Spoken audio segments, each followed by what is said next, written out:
time for the Rick Smith Show.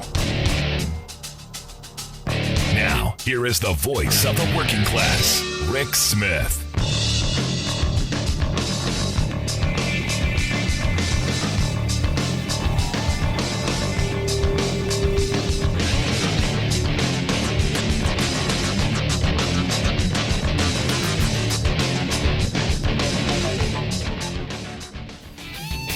So as we're seeing all across the country, Republicans doing their foolhardy best, pushing more restrictions and obstacles on voting, ceding more power to the hands of their ideological wet dreams while simultaneously pushing the deregulation fetish. You got to give them credit. When they get power, they know how to abuse it. Some lessons to be learned there, and here to share some thoughts on a couple of the most recent bits out of Texas. On the voting rights front, and also a bunch of preemption stuff. I've asked Jeremy Wallace to come talk with us. Jeremy is the political writer for the Houston Chronicle and the San Antonio Express News. Jeremy, thanks for taking time for us. Oh, I'm so glad to be on the show. Thanks for having me on, Rick. So let's start with this voting bill. Most of them have been in the way of, we've seen the caging of the past. We've seen people being thrown off the voting rolls because they're supposedly going to be felons at some point. We've seen the blocking of throwing people off of lists. We've seen all kinds of gimmicks. This one's a little bit more interesting what they're doing in Texas. As I understand it, they're going to go into a particular county, I guess, and decide maybe we're not going to have this result. Am I getting this right? Yeah, this is not your garden variety elections bill. So there's a bunch of them. Like the legislature here only meets every 2 years, once every 2 years. So they'll do a lot of stuff quickly, right? But this time around, they ended up with this monster bill. Like everybody's tracking all these different bills, but this one was kind of like tucked into everything. And all of a sudden, I'm sitting there in the Texas Senate one day, and here they are, all of a sudden muscling this bill to the front, which is going to give the governor or the governor's appointee the power to overturn an election in Harris County, Texas, if they ever run out of paper at any of their polling sites ever again. They had some problems in this last election cycle, but their solution for the Republicans, at least, their solution is, we'll allow the governor in precedent-setting nature to be able to essentially overturn the results and call a new result or a new election. And what makes it even more shocking is that it was in November that the county judge, our county administrator here, was elected by just 14,000 votes. It was a close race. Harris County, Texas, is the biggest county in the state. It's where Houston is. It's like we have over 6 million people in the region now. And so you can see all this going on here. And this is the county the Republicans have picked on, the one where the Democrats have now broken through and are starting to win, regularly in that county. It went from being a solidly red county to being ridiculously strongly blue. And now it's the Texas legislature going, whoa, we're not letting that happen anymore. And so now they're going to have this authority. But, I'm assuming this is going to get through the Texas House. It's already flowing through the Texas Senate, despite the opposition from the Democrats. And this thing is all queued up and ready to go to give the governor, for the first time ever, the authority to actually overthrow an election.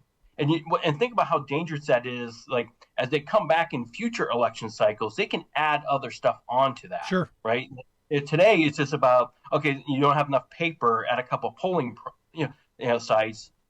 Next time they go, okay, we're just tacking on a little bit extra here. Now, if we think you've done, haven't done enough, open, voter registration, we can go after you. Or if you didn't have enough precincts in our side of town, maybe we can go out.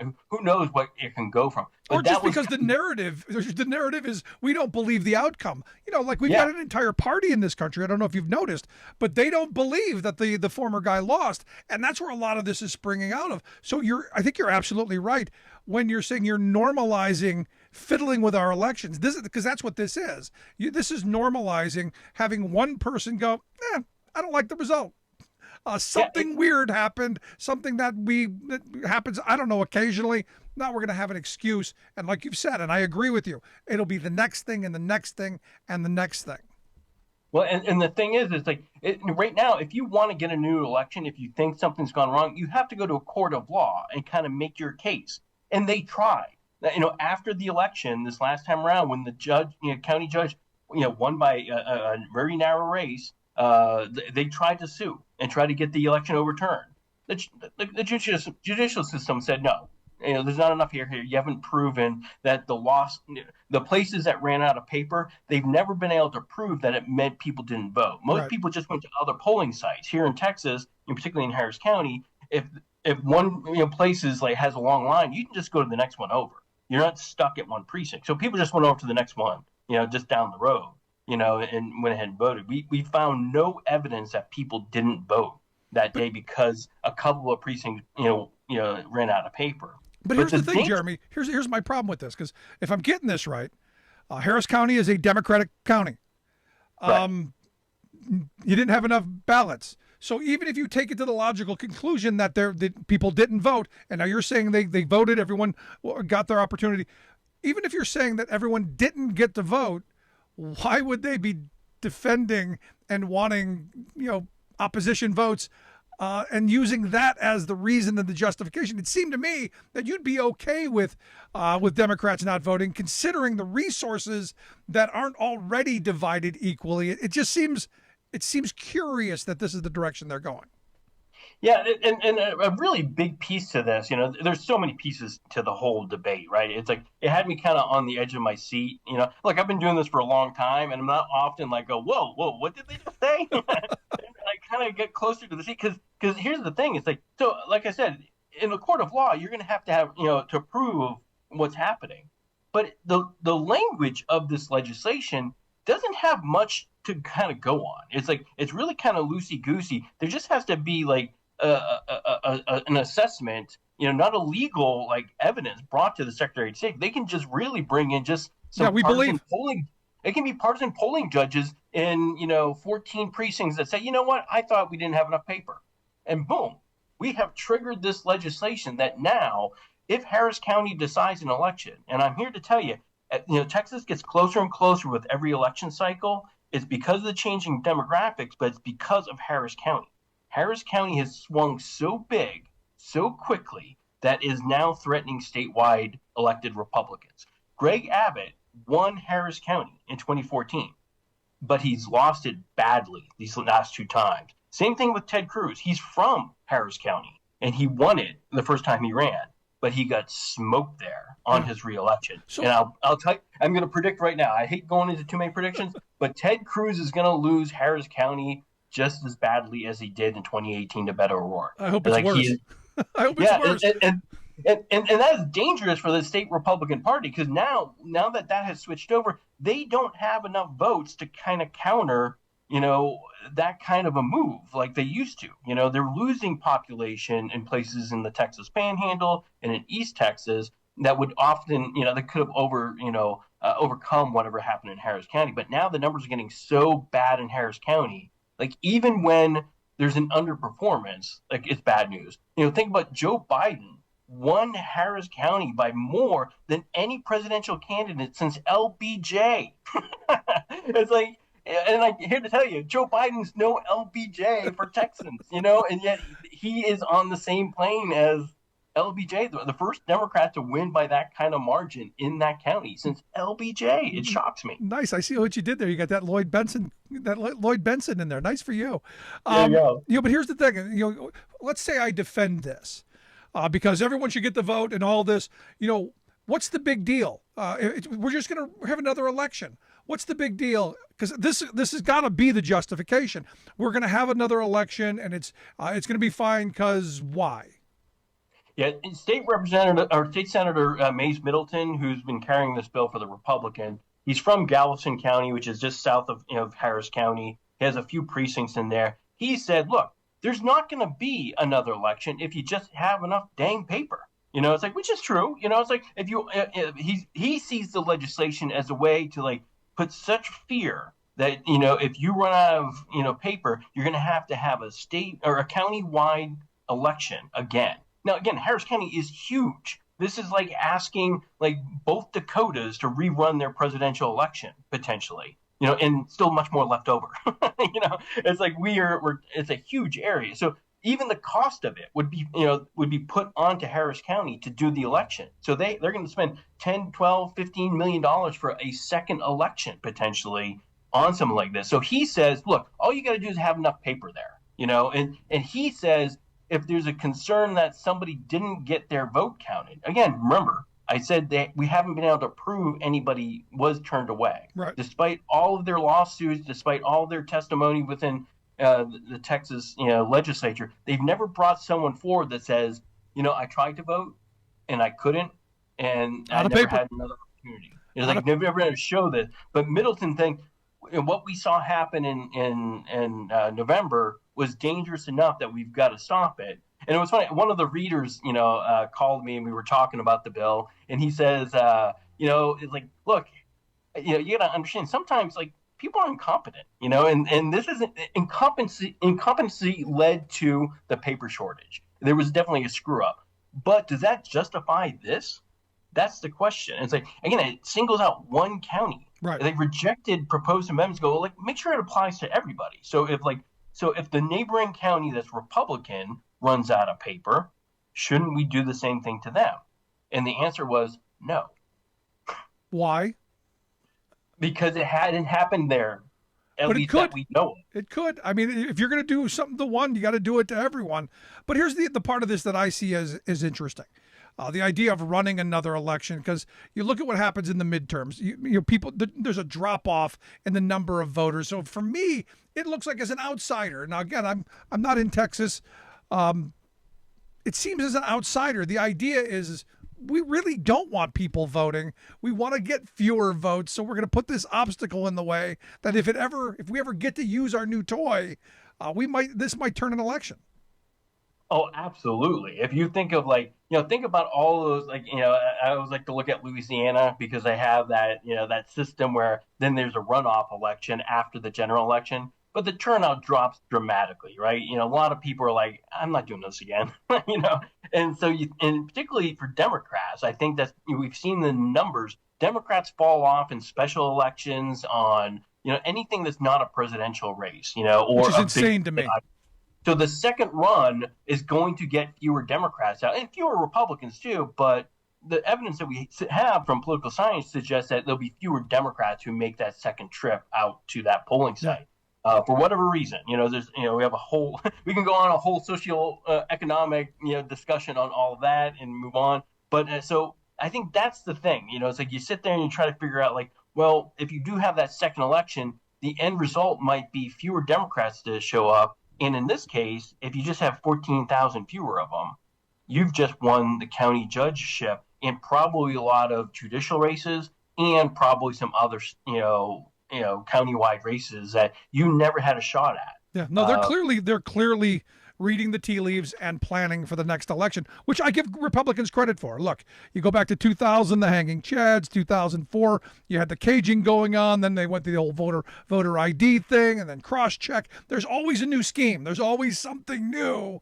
to suppress votes, to take people's ability to vote away, and I give them credit. They're always dreaming up new ways to screw over voters. You listen to the Rick Smith Show here with Jeremy Wallace.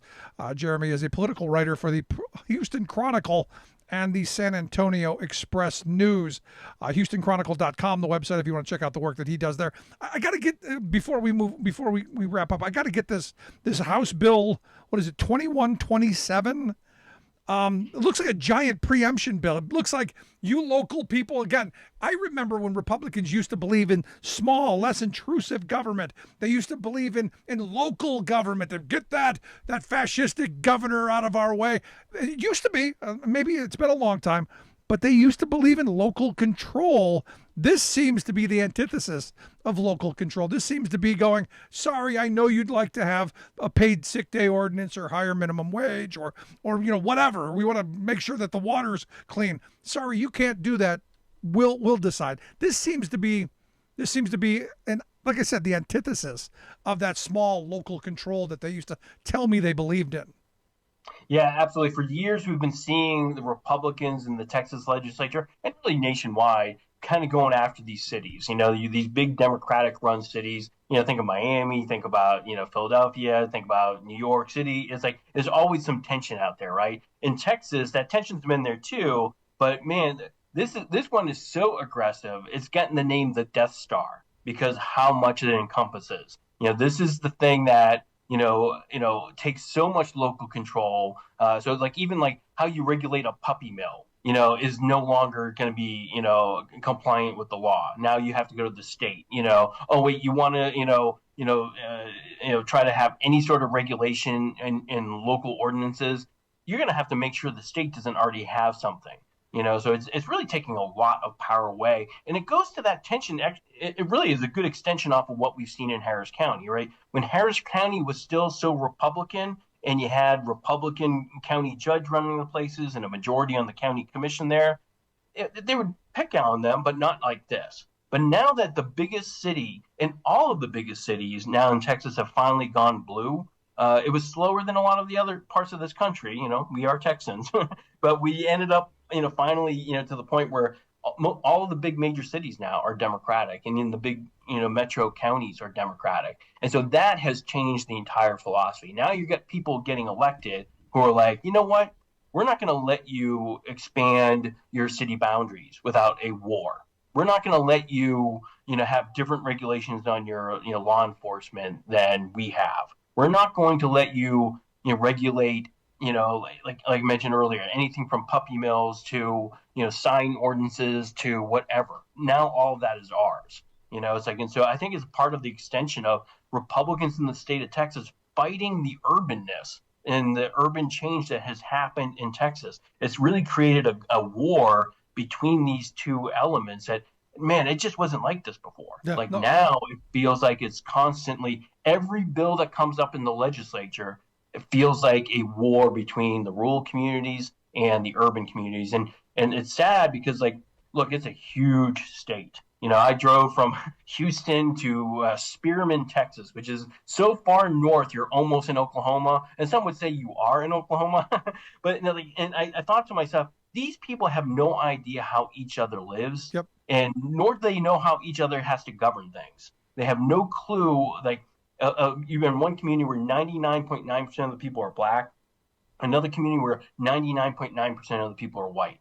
And so what do you have there? It's like one's rural, one's urban, one has schools that are struggling, one has like this rural school system that's, it's hard to kind of tell if they're struggling or not. But so you have all these differences, and it's hard to kind of bring it all together. And what the legislature's kind of doing, again, I don't know if it's intentional, but it's further pitting rural voters against the urban voters. That what's going wrong in Texas is because of you people. And the people in the cities are like, oh my God, we're just trying to get health care. We're trying to legalize marijuana. We're trying to get rid of, throwing people in jail for a small amount of pot. But the rural people are like, nope, we're not doing any of that. No, it's like, weird. Because I'm glad you brought that up, because it's not just Texas that does this, by the way. It's Philadelphia, it's Pittsburgh, and then they joke about it being Alabama in the middle. But it's always the war between the urbans and the rurals. And I've been fortunate enough to live in both areas. And when you talk to people about specific issues individually, I think most people get that it's a construct, because most people want the same thing: good schools, safe neighborhoods, decent infrastructure, broadband access, those kind of things. But yet we're always pitted against each other. It's one of those, it's the next level of separating and segregating us, so that we're pitted against each other, so we never get the things that we want. And maybe this is a little bit deeper than you want to go into, but we've been sliced and diced and pitted against each other: white, black, male, female, gay, straight, however you want to put it, white collar, blue collar, pink collar, ring around the collar, it doesn't matter. As long as we're eating each other, we're continually getting screwed, because we've got a billionaire class that's walking away with all the wealth, and we're fighting over crumbs. And for me, going into some of these places over the years that used to be the manufacturing hub of their area, that have been left behind, everybody's struggling. But as long as they keep us in this, in our silos fighting each other, we never get what we need, and that's the frustration in all this for me, Jeremy. Yeah, well, and man, you just hit it right there. So that's the problem I see right now, where it's like, so like, in rural Muleshoe, Texas, right? You feel like it's like on another planet than you are in Houston. But I was up there and I'm talking to people, and you realize some of the same issues and things that they're concerned about are the same in Houston. And instead of the politicians going, you know what, we can kind of reach out to both these. Let's find that compromise. It's like, we understand your urban community doesn't have this, but you need the mental health services too. And we do too. Surprisingly, we've realized we need more too. We need community hospitals in a way that maybe the underserved urban areas need them too.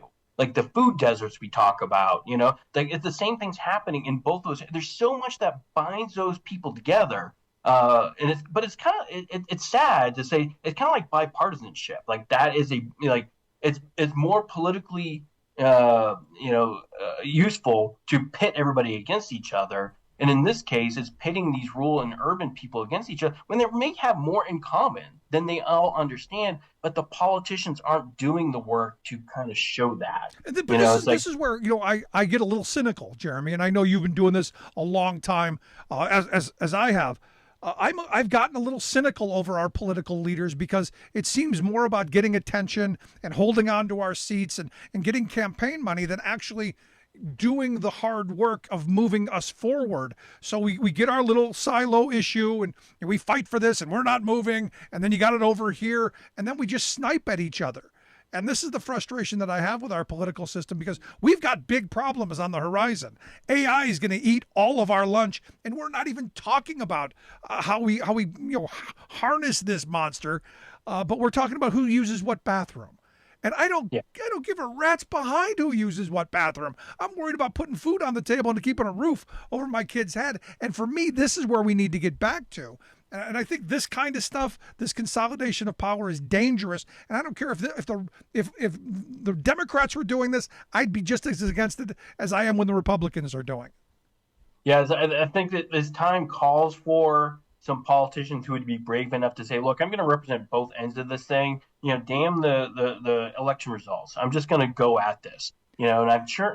And I think there was a point where, like, I don't want to be nostalgic about the good old days type stuff, but it felt like there was a period of time, again, I don't want to elevate this too much, when Clinton was working with, the Republicans in the House for welfare reform stuff, maybe it didn't work out how everybody wanted it to, or, even back in the 80s when, like, George H.W. Bush was working with Democrats, like he wanted to keep Planned Parenthood going. And he was getting pressure from the Republicans, but he was pro-life at the same time. So you could see the complication. But there was more negotiation, discussion about those things. Now it's just so hard.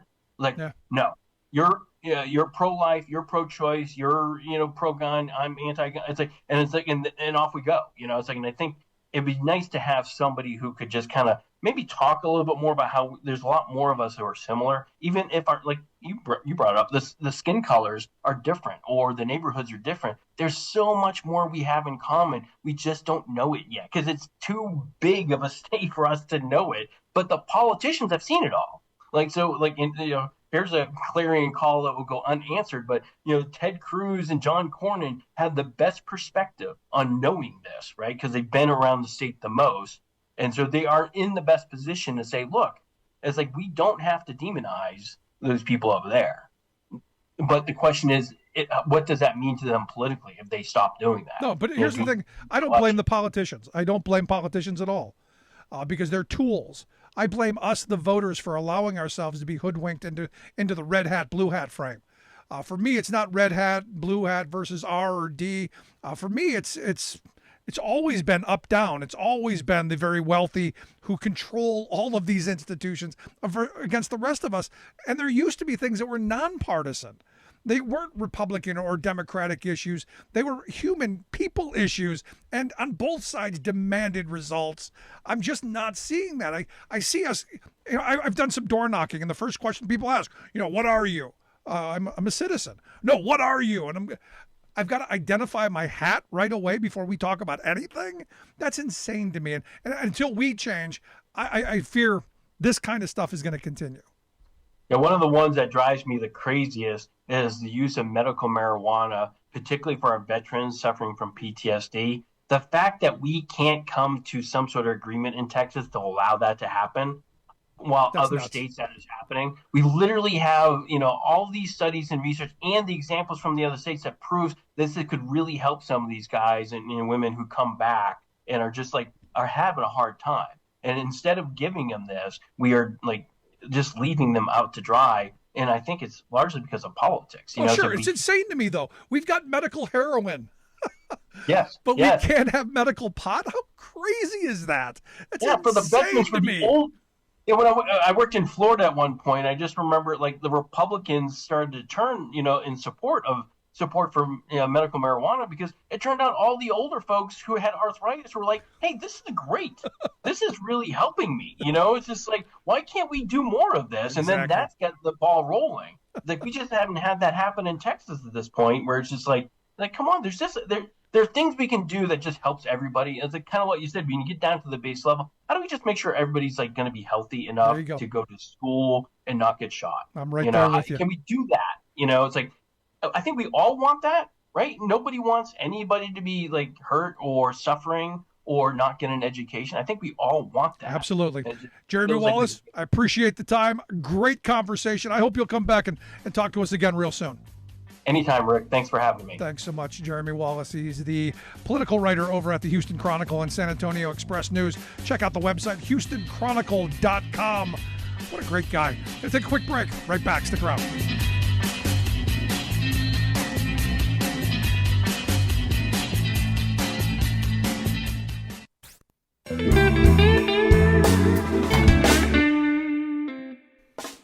Before we close the program, we want to take a moment to thank our viewers and to share a little bit about why we do what we do. At the Rick Smith Show, we believe that media today is almost entirely controlled by corporate greed. So we have now 24-hour news channels. But instead of 24 hours of news, what we get is 1 hour repeated 24 times, and with tons of commercials creating obscene amounts of profits. Information once presented as a public service has now become a private commodity. So when lies make money, lies are what we get. We get a corporate-controlled rage machine feeding us anger and hate, trying to convince us that our problems are right, left, or red, blue, when they are and always have been up, down, the wealthiest 1% versus the rest of us. Our goal is to be an alternative to that machine, not as a news show with a fancy journalist out front, but as a talk show run by a union truck driver and a team of working-class heroes just like you. Everything we do, both what we get right and what we get wrong, is dedicated to advancing the interests of America's working families. No corporate ad buys, no think tanks, no focus groups, no talking points. We are media by working people, for working people. Thanks for tuning in. We'll see you back here next time.